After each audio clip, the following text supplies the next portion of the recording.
Monsieur Prospect? Mais où est-ce que vous êtes? Eh oui les gars, c'est normal. Vous avez des taux de no-show de malade mental, donc c'est-à-dire de personnes, de prospects qui ne se présentent pas à vos rendez-vous. Pour certains, il y a même 50% de taux de no-show, donc ça veut dire une personne sur deux qui ne se présente pas en rendez-vous avec vous. La première croyance que vous avez, c'est quoi? C'est mon prospect, il n'est pas venu parce que j'ai pas fait un bon message de relance, je ne l'ai pas envoyé au bon moment, je ne lui ai pas fait de la bonne manière, je n'ai peut-être pas mis à la fin la bonne formule de politesse. Non, non, non, non, non, ça c'est complètement faux.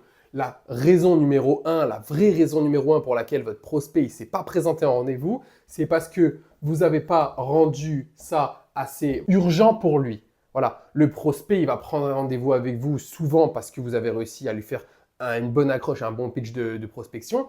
Mais ensuite, il va se dire, oula, c'est bon, j'ai dit oui, mais au final, je pense que ça ne m'intéresse pas. Et c'est bon, je ne vais pas au rendez-vous, je lui mets une cale.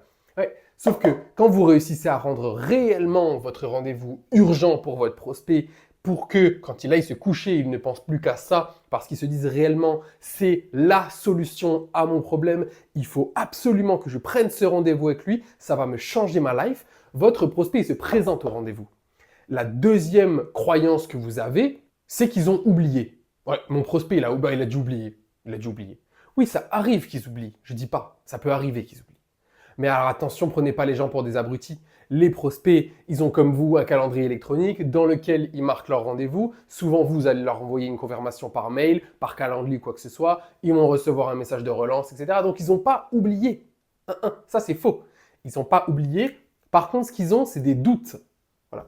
Ça, c'est la deuxième raison.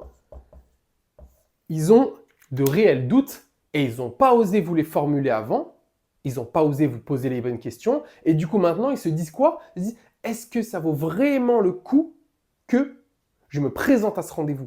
Est-ce que ça va pas être trop cher? Est-ce qu'au final, c'est une vraie entreprise? Est-ce que c'est pas du scam? Est-ce que ces mecs-là, ils sont sérieux? Sauf que si vous, lors de votre appel de prospection, vous leur posez les bonnes questions avant la fin, avant de raccrocher, vous leur posez des questions du style est-ce que vous avez des questions ou des interrogations que vous pourriez peut-être me poser avant notre prochain rendez-vous dans lequel on va voir ça, ça et ça? S'ils en ont, ils vous les poseront.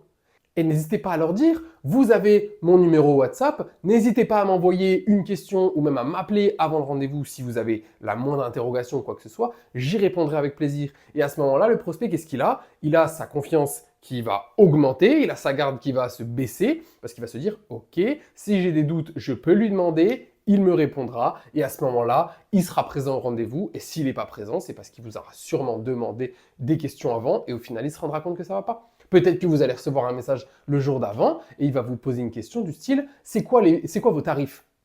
Ça, c'est un doute. C'est quoi vos tarifs? Là, c'est à vous d'y répondre correctement. D'ailleurs, si vous voulez que je vous apprenne comment répondre à ça lorsqu'on vous demande avant votre appel de closing ou même pendant, vous mettez ça en commentaire. Et à ce moment-là, vous savez y répondre et vous faites en sorte qu'il soit présent à votre rendez-vous. Voilà, donc pas de mauvaise croyance s'il ne vient pas, c'est que vous n'avez pas rendu le rendez-vous assez urgent et qu'il a des doutes. C'est pas parce que vous avez oublié, c'est pas parce qu'il a oublié ou alors parce que tout simplement vous lui avez pas fait un bon message de relance, c'était pas bien fait. Non, non, non, non.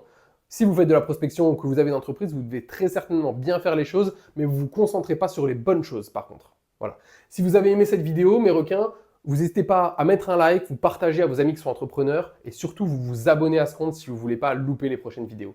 C'était le Shark, à bientôt.